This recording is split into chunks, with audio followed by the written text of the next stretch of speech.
100 years have passed since the day when the sky was torn apart in a firestorm, and the cities of the earth turned to dust.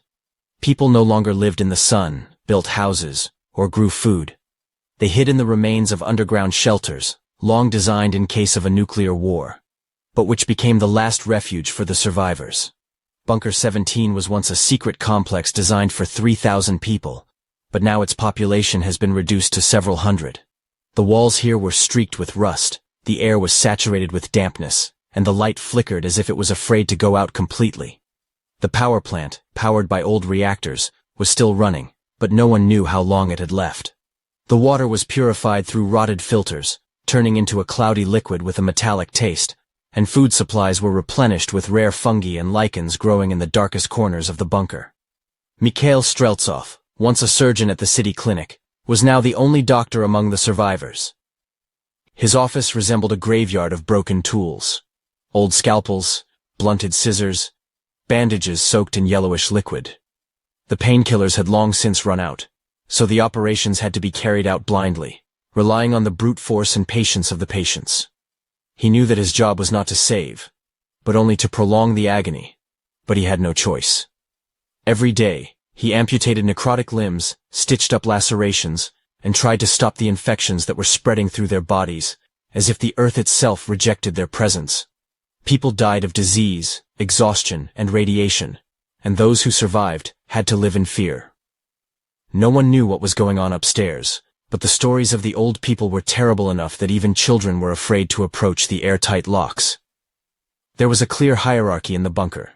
The Board of Governors, formerly military and engineers, held power in their hands, controlling the distribution of food, water, and electricity.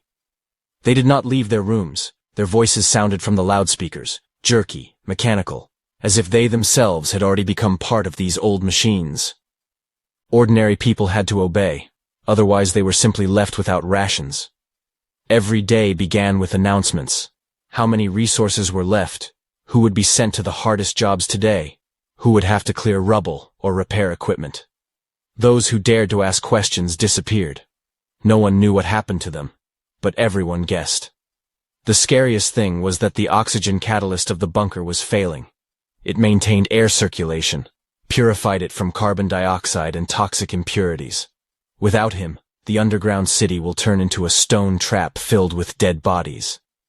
Mikhail had no doubt that the council would soon decide who could be retained and who would have to be written off. People who could no longer work would simply be disabled like broken machinery. He had seen it before, knew how it happened, but there was nothing he could do. The only way out was to go to the surface, but there was something worse than death up there. They didn't know what the enemies were like. No one saw their faces. No one heard their voices. There were only machines, giant structures that tore up the earth, recycled the ruins, and sucked out everything that was left in the planet. Someone said that the real masters were hiding behind these mechanisms, that somewhere, far away in space, there were beings controlling this process. Others believed that the aliens had long since left Earth, leaving it to be torn apart by their automated army. But everyone knew one thing. Everyone who came to the surface disappeared. Sometimes they were found later, but they were no longer people. Their bodies turned into faceless structures, woven with wires and mechanisms. Mikhail was sitting in his office, looking at old notes. His fingers fingered the yellowed pieces of paper, but his gaze was blank. He knew that the decision had already been made. The oxygen catalyst was no longer working, which meant one thing. Someone would have to go upstairs and try to find a new one. The council won't risk themselves. They'll send someone they don't feel sorry for. He did not know yet that he would soon find himself among these people, that the road to a world where the earth was pierced through and the sky was covered with ashes was waiting for him. He didn't know, but he felt that the end was already near. The airlock smelled of rust and musty dust that had settled on the metal walls over the decades. Mikhail stood in the semi-darkness, watching Klim, the mechanic, check the tightness of the suits. These battered exosuits were made back in the pre-war period, when humanity was preparing for a completely different war. They were now the last barrier between man and death. Nora was sitting against the wall, nervously clenching her fists. Her dark eyes darted around the airlock, as if she was looking for the slightest opportunity to escape. Two guards, Gromov and Sechin, silently checked their weapons. Their machine guns were almost useless against machines, but when faced with mutants or people who chose a different path of survival, they could give a chance to fight. The bunker door hadn't been opened for decades, but now the mechanism grated, and the massive steel plate began to slowly slide to the side. Dry air entered the airlock, bringing with it the smell of burning and chemicals. Mikhail clenched his teeth, feeling the metallic bitterness on his tongue. Klim stepped forward first, cautiously sticking his head out of the tunnel. He was holding an old scanner in his hand, which was supposed to detect radiation and toxic gases, but no one believed that the device was still working. Nora followed him, her breathing quickening, her fingers clutching the hilt of the knife strapped to her belt. Mikhail took the last step, peering into the world that was once home to billions of people. What opened up in front of them did not resemble the Earth. The city has disappeared, and a lifeless man-made wasteland has taken its place. Metal structures protruded from the ground, giant towers reaching into the sky. They rotated, emitting a faint hum, like mechanical gods sucking the last of the planet's strength. The wind carried ash, thin as flour, and it settled on suits, on cracked asphalt, on ruins that were barely discernible under a layer of gray dust. Cars were moving in the distance. They were huge, taller than buildings that resembled the skeletons of giants, broken and rebuilt into something inhuman. They did not move chaotically. Their every step, every movement was part of a process that was understandable only to those who controlled them. Gromov's voice cut through the tense silence. "And we don't make any noise." They moved forward, making their way through the ruins of the former street. Once there were residential buildings. Cars filled the roads, shops glowed with neon signs. Now, it was a world without life. Dead. Sterile. Mikhail felt his heart constrict with every step. He didn't know if there was anyone else here besides them. Maybe people have long ceased to exist on the surface, or maybe those who survived have become part of these machines. Klim suddenly stopped, pressing himself against the wall of the surviving building.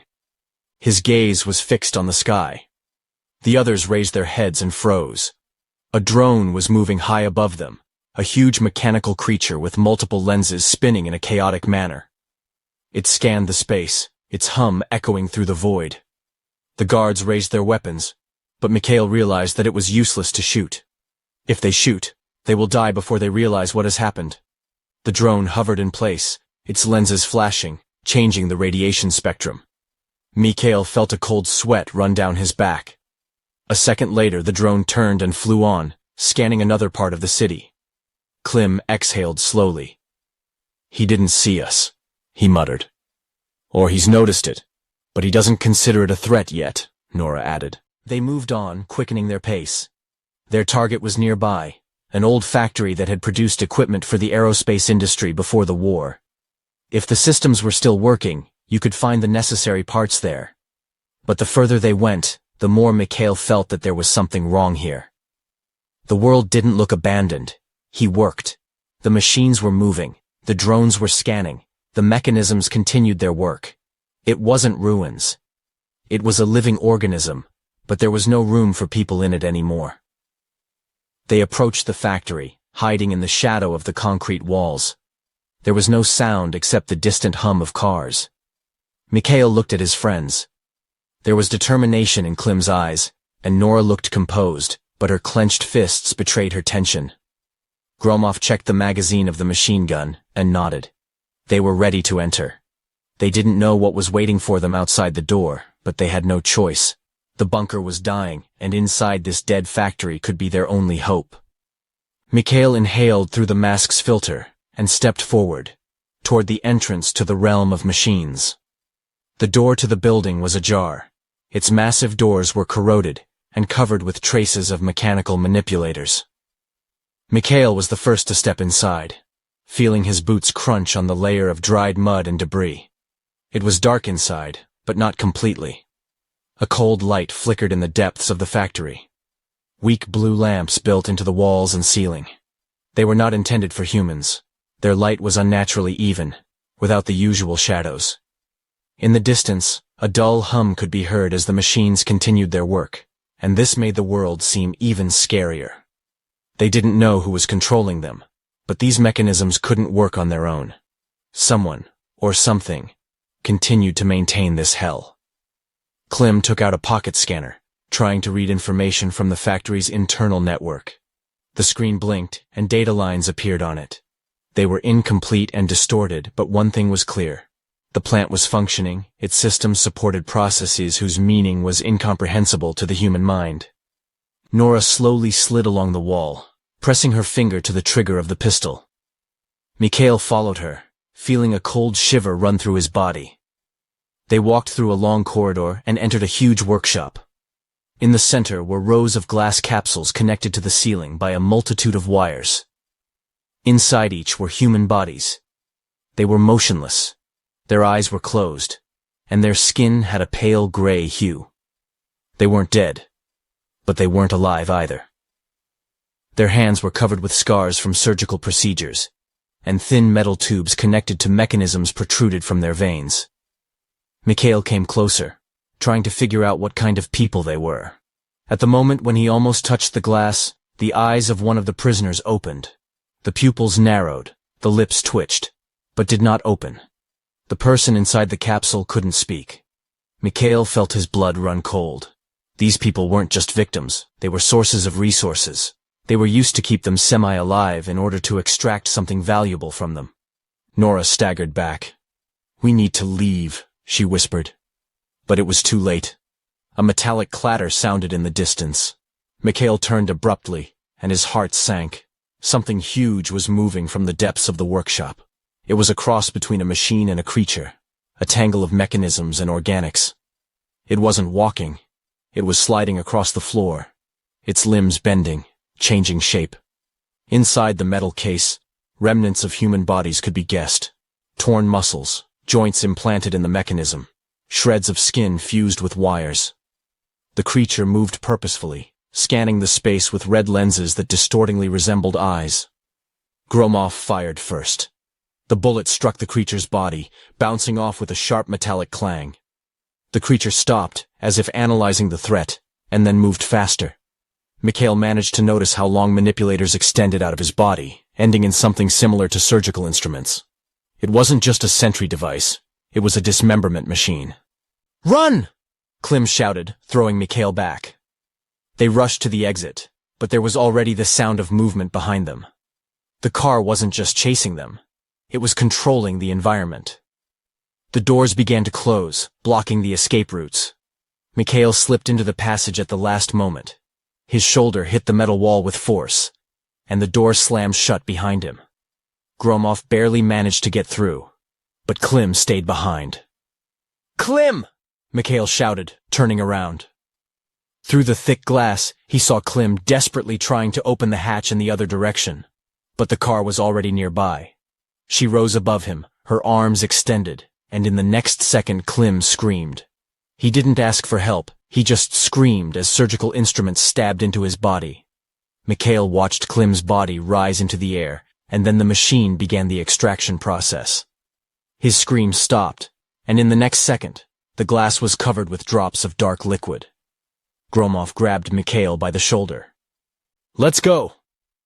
"I'm sorry," he said. They rushed on, making their way through the corridors, hearing a metallic hum behind them. The car did not pursue them further. She already got what she wanted. But now, Mikhail knew that this factory was not just a factory. It was a laboratory. They weren't just killing people anymore. They dismantled them, rebuilt them, made them part of themselves. Mikhail felt fear tightening in his chest. They thought they were going to look for survival parts, but instead they found the most terrifying discovery. The enemy wasn't just destroying humanity. He used it. Mikhail did not remember how they got out of the maze of corridors. His consciousness froze on that last second when Clem, who was hanging in the air, was still alive. He didn't even realize that his scream had stopped, that the machine had already taken him apart. Gromov dragged him along, clutching the machine gun to his chest, and Nora moved next to him, clutching the pistol so that her fingers turned white. The factory was a trap. They have wandered into the heart of a system that has turned people into details, into a resource for something more. And now this place knew about them. They broke through into a side tunnel, a narrow passage leading to the level below. The floor under my feet was wet, slippery, and covered with a thin layer of biological fluid, the smell of which made my stomach clench. Mikhail didn't ask what it was. He knew. These corridors were filled with cables that looked like plant roots, but instead of juices, a kind of mass circulated in them, shimmering under thin layers of silicone. He felt that they were moving inside a living organism. Only this organism consisted not of flesh, but of metal, pipes, wires, and someone's remains. Nora was the first to notice the exit. A steel door led to the unloading hangar, where, apparently, materials were collected and sorted for further processing. Containers lined the walls, some of which were filled to the brim. Mikhail didn't want to look inside, but when Gromov got closer, he realized what it was. The containers contained human body parts, but they weren't ordinary corpses. Each part was carefully extracted, processed, and covered with a thin film that protects against decomposition. These were blanks, raw materials for something that used people not as a goal, but as a resource. "These aren't just murders," Mikhail said dully. Gromov spat on the floor. "If that's the case, then we won't live here for long." Nora was already moving towards the exit. They had to leave. If the factory was working automatically, then the system already knew about them. She didn't just remember their presence. She analyzed them, looking for a way to adapt. The door ahead was slightly ajar, leading outside into the dusty dead world, which now seemed to Mikhail the only salvation. But as they got closer, the air around them changed. A dull, metallic hum resounded throughout the hangar. It wasn't just a sound. It was a kind of awakening. Mikhail felt his heart thumping in his chest. Red lights ran along the walls, their light cold and ruthless. Something turned on. Something woke up. "Hurry up!" Nora shouted, rushing to the exit. But it was too late. Cars moved out from behind the containers. They didn't look like ordinary drones patrolling the ruins. They were made from human parts. Curved spines embedded in metal frames, arms turned into grips, skulls entwined with sensory wires. These creatures had once been human, but now they moved in a perfect mechanical rhythm, as if a program controlled their every step. Gromov did not wait. He fired first. The bullets hit one of the cars, but it had no effect. The creatures moved forward, their movements smooth, almost silent. Mikhail realized that they were not just a patrol. They were workers. The technologies that people have been turned into have become weapons in their own right. Nora threw a grenade. The explosion tore apart the nearest car, but the other two continued to advance. One of the former men rushed at Gromov, hitting him with a metal limb. He groaned as he fell on his back, and the next second, the monster was already pulling him towards the container, as if it wanted to return him to the production process. Mikhail rushed forward, pulled out a knife and plunged it into the creature's neck. The metal sparkled, but the mechanism did not stop. "Damn it!" Mikhail desperately gripped the hilt of the knife, and then opened the creature's jaws with his hand and plunged the weapon deeper. The car jerked, then froze. Gromov broke free, breathing heavily. "Let's go!" They rushed to the exit, breaking through the narrow passage. There was a mechanical screech from behind, but the cars did not pursue them. They were going back to work. The factory did not chase after them. She continued to work, recycling what had been delivered earlier. When they got outside, the air seemed to Mikhail as viscous as butter. It settled on his skin, made its way into his lungs, leaving a metallic taste in his mouth. Gromov held his side, his face turned white. Nora silently looked towards the horizon, where cars were moving, not paying attention to them.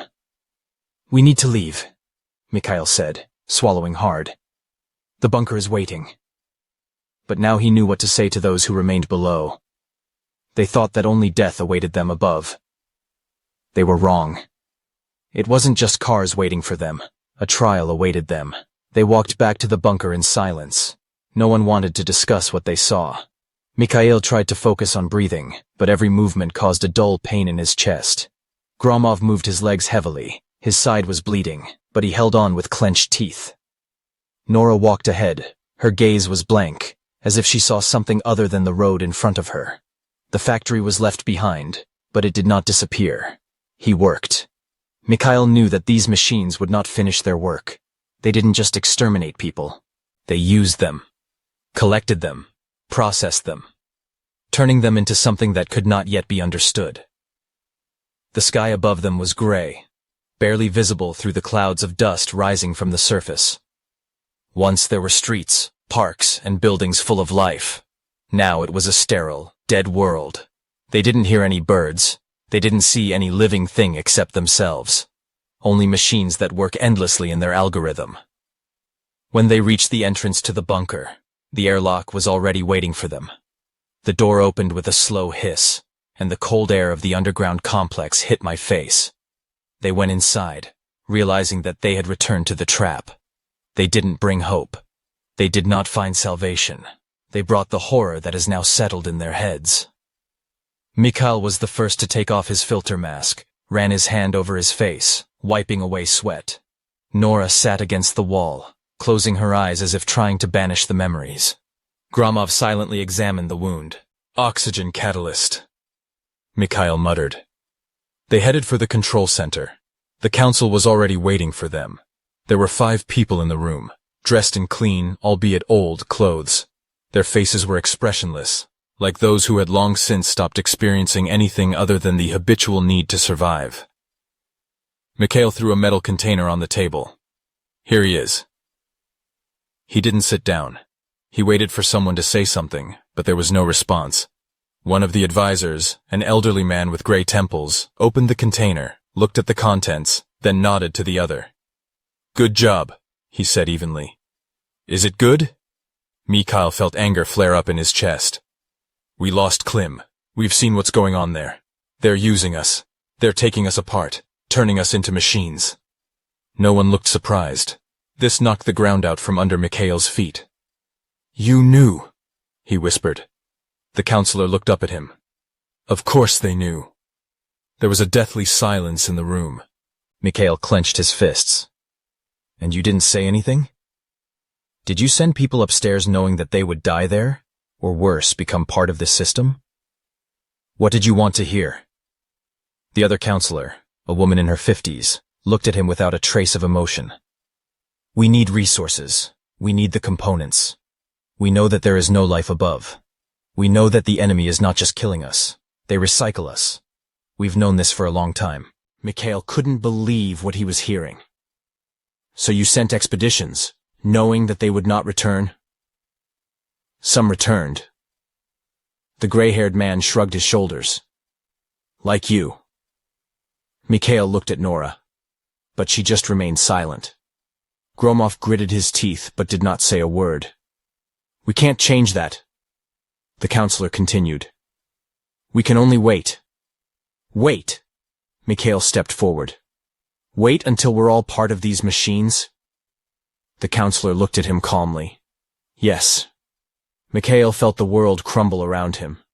All this time they were not the survivors, not the last people on Earth. They were just a delayed batch. Their fate was already sealed. They didn't live. They were just stalling for time. Mikhail stood in the center of the room, feeling the air in the bunker become heavy, suffocating. He looked into the faces of the advisors and saw in them emptiness, indifference, humility before the inevitable end. They were not saviors. They were not leaders leading people to survive. They were just running a dying world until it finally collapsed. Or maybe they were even waiting for it. Nora was sitting against the wall, staring at the floor, her fingers clenching and unclenching, as if she was trying to keep the last remnants of control over herself. Gromov was silent, but Mikhail saw his shoulders tense as he slowly clenched his fist. They didn't just come back with an oxygen catalyst. They returned with the understanding that the bunker was not an escape, but a trap. That no one was going to fight. They were all already dead. They just didn't realize it. We can't stay here, Mikhail finally said. And what do you suggest? The white-haired advisor asked dryly. Go outside? You saw for yourself what's in there. There's death there, Mikhail replied, gritting his teeth. But there is no life here. The counselors exchanged glances. They didn't care. They accepted their fate. But Mikhail couldn't accept it. He couldn't sit here knowing that sooner or later the machines would find them. that the bunker is just a postponement of the inevitable.